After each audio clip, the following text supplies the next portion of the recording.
Then Boaz went up to the gate, and he sat there. And when he had seen the kinsman passing by, whom he had previously discussed, he spoke to him, calling him by his name. Pause for a little while, and sit down here. He turned aside and sat down. But Boaz, calling aside 10 men among the elders of the city, said to them, Sit down here. They settled down, and he spoke to the kinsman. Naomi, who has returned from the region of the Moabites, is selling part of a field of our brother Elimelech. I wanted you to hear this, and to tell you in front of everyone sitting here, including the eldest of my people. If you will take possession of it by the right of kinship, buy it and possess it. But if it displeases you, you should reveal this to me, so that I will know what I have to do. For there is no near kinsman besides you, who is before me, and I am after you.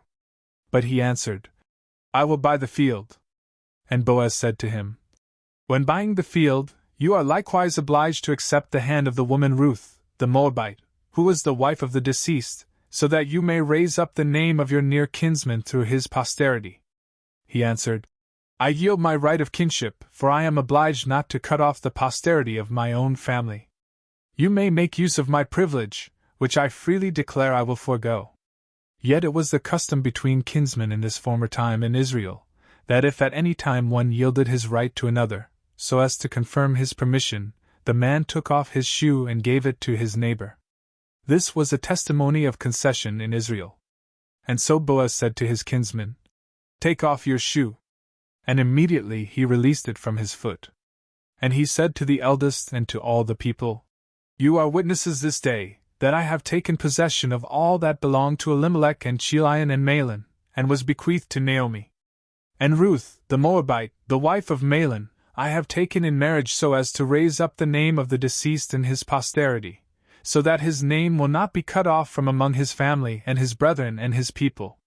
You, I say, are witnesses of this thing. All the people who were at the gate, along with the eldest, answered, We are witnesses. May the Lord make this woman, who enters into your house, like Rachel and Leah, who built up the house of Israel, so that she may be an example of virtue in Ephrathah, and so that her name may be honored in Bethlehem.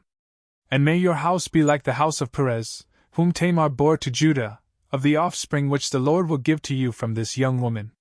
And so Boaz took Ruth, and received her as his wife, and he went into her, and the Lord granted to her to conceive and bear a son.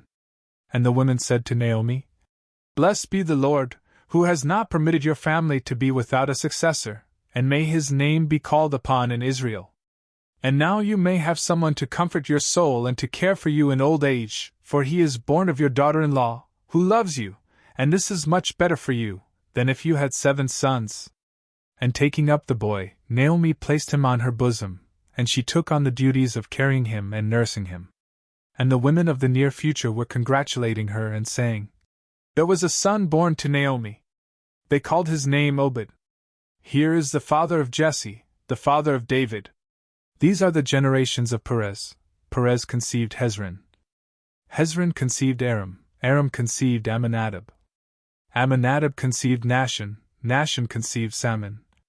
Salmon conceived Boaz. Boaz conceived Obed.